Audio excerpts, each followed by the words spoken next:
Welcome back to Linux system hardening and troubleshooting video. আজকের ভিডিওতে যে টপিকসটি নিয়ে আমরা ডিসকাস করব সেটা হচ্ছে লিনাক্স সিস্টেমের বুটলোডার অর্থাৎ আমাদের গ্রাব বুটলোডারটাকে কিভাবে ইনস্টল করা যায়। তো আমরা জানি লিনাক্স সিস্টেম কিভাবে বুটিং হয়। এখানে দেখতে পাচ্ছেন যে যদি আমাদের লিগ্যাসি মেথডে বুট হয় তাহলে প্রথমে আমাদের ফার্মওয়্যার বায়োস থেকে আমাদের পার্টিশন টেবিল এমবিআরে যাবে এবং এমবিআর থেকে আমাদের বুটলোডারটা সিলেক্ট হয়। অর্থাৎ আমাদের এই GRUB2 আমাদের লিনাক্সের বুটলোডার নাম হচ্ছে গ্রান্ড ইউনিফাইড বুটলোডার। আবার যদি আমরা নতুন ফার্মওয়্যার অর্থাৎ ইউইএফআই থেকে যাই, অর্থাৎ ইউইএফআই আমরা জানি ইউএফআই আমাদের দুই ধরনের পার্টিশন টেবিল সাপোর্ট করে, এমবিআরও সাপোর্ট করে, পাশাপাশি জিপিটি পার্টিশন টেবিলও সাপোর্ট করে। তাহলে আমাদের এমবিআর হোক অথবা জিপিটি হোক আমাদের বুটলোডারটা আমরা সেই গ্রাবই পাবো। এবং গ্রাব আমাদের সিঙ্গেল বুট ডুয়েল বুট সাপোর্ট করে। অর্থাৎ আমার যদি দুইটা অপারেটিং সিস্টেম থাকে যে লিনাক্সের পাশাপাশি উইন্ডোজ, তো সেক্ষেত্রে আমাদের গ্রাবে একাধিক বুটলোডার দেখা যাবে। তো আমরা যেহেতু এখানে লিনাক্স নিয়ে কথা বলবো অর্থাৎ রেড হ্যাট এন্টারপ্রাইজ লিনাক্স বা উবুন্টু লিনাক্স, তাহলে আমরা এখানে উবুন্টু নিয়ে কথা বলতে পারি।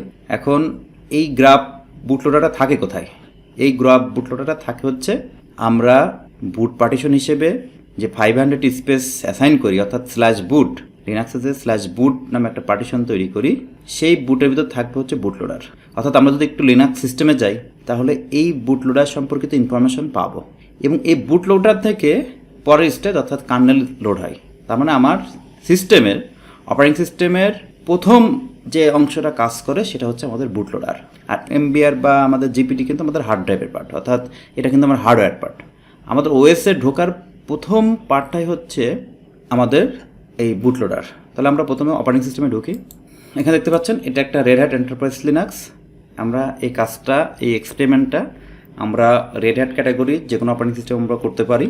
তো প্রথমে আমরা আমাদের বুট পার্টিশন যাই। আমরা দেখব যে আমরা যখন ওএস ইনস্টল করেছিলাম তখন আমাদের বুট নামে একটা পার্টিশন তৈরি করা হয়। অর্থাৎ এই বুট পার্টিশন হচ্ছে 500 MB সাইজ, অর্থাৎ SDA1 এর আন্ডারে আছে। তাহলে আমরা এখানে ঢুকি cd/boot, এরপর এখানে ls দিলে দেখতে পারবেন যে এখানে এটা হলো আমাদের বুট লোডার ডিরেক্টরি অর্থাৎ GRUB2। আর আরেকটা বলে রাখি, আমরা এখন যেখানে আছি এটা হলো আমাদের এমবিআর বেস পার্টিশন এমবিআর। এই জন্য আপনি সরাসরি এই GRUB2 ডিরেক্টরিতে ঢুকলে আপনি বুট লোডার পেয়ে যাবেন। কিন্তু আপনার সিস্টেম যদি ইএফআই হয় বা জিপিডি পার্টিশন টেবিল হয় তাহলে আপনাকে আলাদা ডিরেক্টরি অর্থাৎ ইএফআই ডিরেক্টরিতে ঢুকতে হবে। তো যেহেতু আমরা এমবিআর পার্টিশনে কাজ করতেছি সুতরাং আমরা এখানে সরাসরি GRUB2তে ঢুকবো।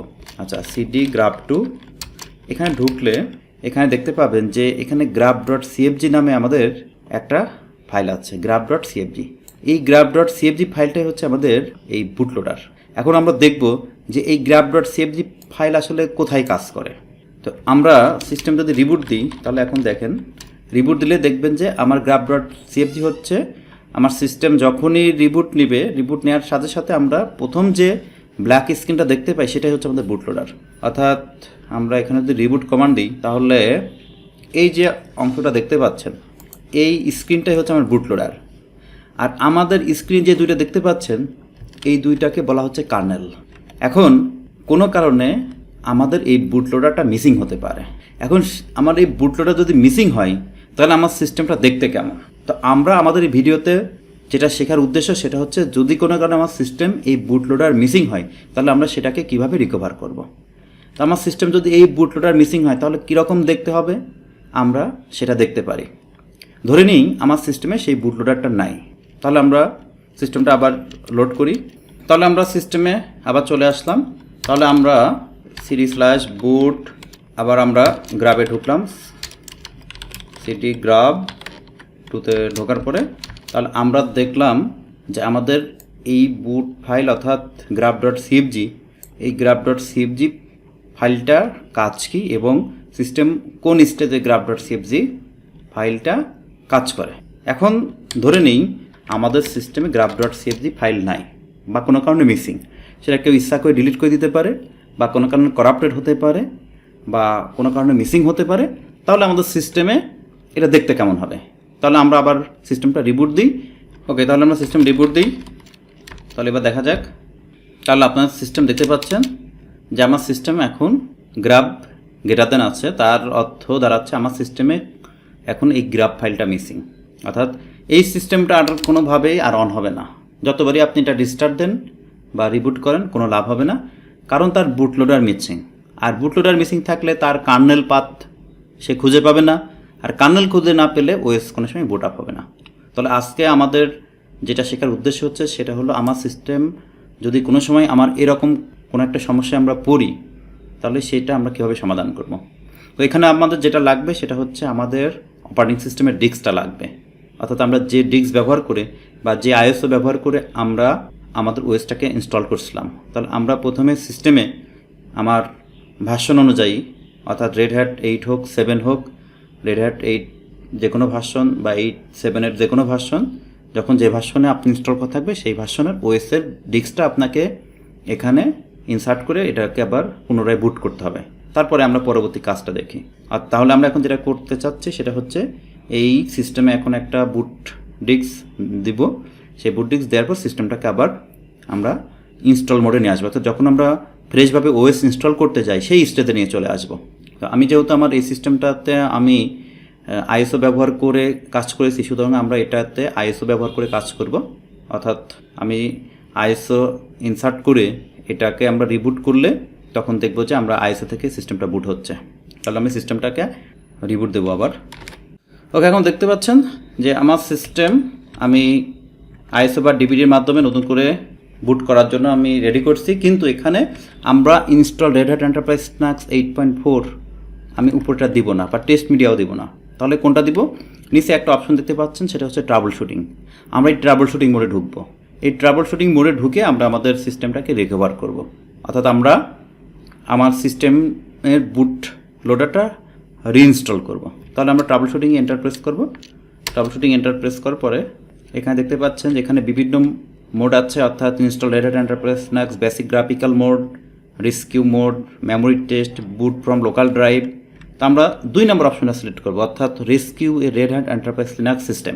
অর্থাৎ আমরা 2 নম্বর অপশনটা সিলেক্ট করে এন্টার প্রেস করব, rescue a Red Hat Enterprise Linux system. Okay, enter press করি।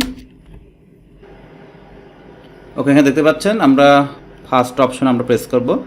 এখানে আছে continue, read only, mount, skip to shell, quit. অর্থাৎ আমরা এখানে ফার্স্ট অপশন অর্থাৎ 1 প্রেস করব, অর্থাৎ 1 প্রেস করার পরে আমরা এন্টার প্রেস করব। ওকে, এখানে দেখতে পাচ্ছেন press enter to get shell, অর্থাৎ এন্টার প্রেস করে আমরা এখানে একটা শেল পাবো। ওকে, আমরা একটা শেল পেয়েছি। এখন এখানে দেখতে পাচ্ছেন যে এখানে একটা কমান্ড দিতে বলছে, সেটা হচ্ছে csroot mnt sysroot।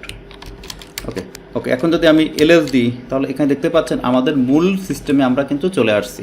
অর্থাৎ আমরা আমাদের মূল সিস্টেমের পার্টিশন হচ্ছে এটা, অর্থাৎ এখানে দেখতে পাচ্ছেন ব্যাকআপ, এখানে হোম, আমাদের LB data, media, new home, NFS share, এরকম আমাদের বিভিন্ন ধরনের সিস্টেম ডিরেক্টরি আছে যেটা আমাদের ওএসের সাথে আমাদের ছিল, কিন্তু উপরেরটা কিন্তু এক না। উপরের পার্টিশন টেবিলটা দেখতে পাচ্ছেন যে উপরের পার্টিশন টেবিল, উপরের ফাইল সিস্টেম, এবং এখানে দেখতে পাচ্ছেন এই উপরের ফাইল সিস্টেম রুট পার্টিশনের যে কন্টেন্ট আর নিচের পার্টিশনের কন্টেন্ট কিন্তু এক না। আমরা এখন যেটা করব সেটা হচ্ছে আমাদের গ্রাব বুট লোডারটাকে আমরা রিইনস্টল করব। সেক্ষেত্রে আমাদের গ্রাব বুট লোডার রিইনস্টলের কমান্ড দিতে হবে এখানে।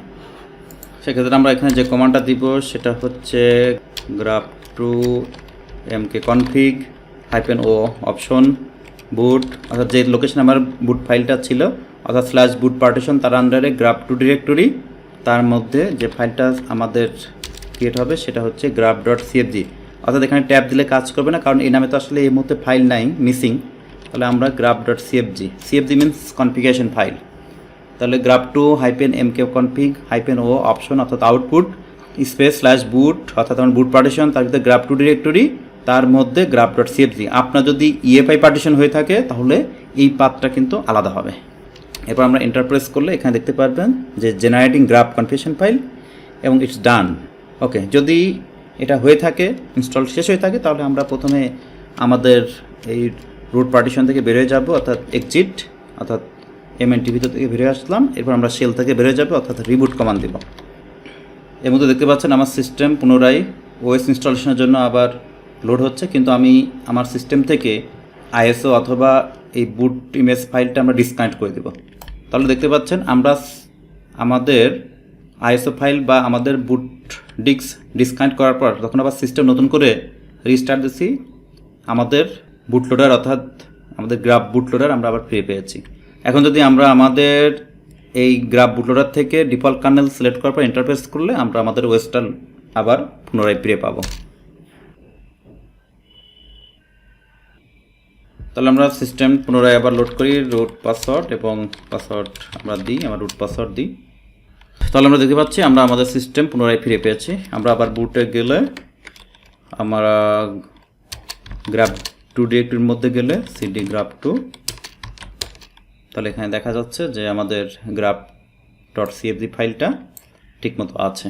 তাহলে আজকে আমরা একটা গুরুত্বপূর্ণ ট্রাবল শুটিং দেখলাম, যেটা আমাদের খুবই ক্রিটিক্যাল, যে আমার সিস্টেম যদি কোনো কারণে বুট মিসিং হয় অর্থাৎ বুট লোডার মিসিং হয় বা গ্রাব ফাইল মিসিং হয়, তো সেক্ষেত্রে আমরা কীভাবে এটা রিকভার করতে পারি। তো আজকের ভিডিওতে আমরা শেষ পর্যায়ে চলে এসেছি। আমরা পরবর্তী ভিডিওতে আরেকটা সিস্টেম হার্ডেনিং বা ট্রাবল শুটিং নিয়ে আলাপ করব। তো ধন্যবাদ সবাইকে।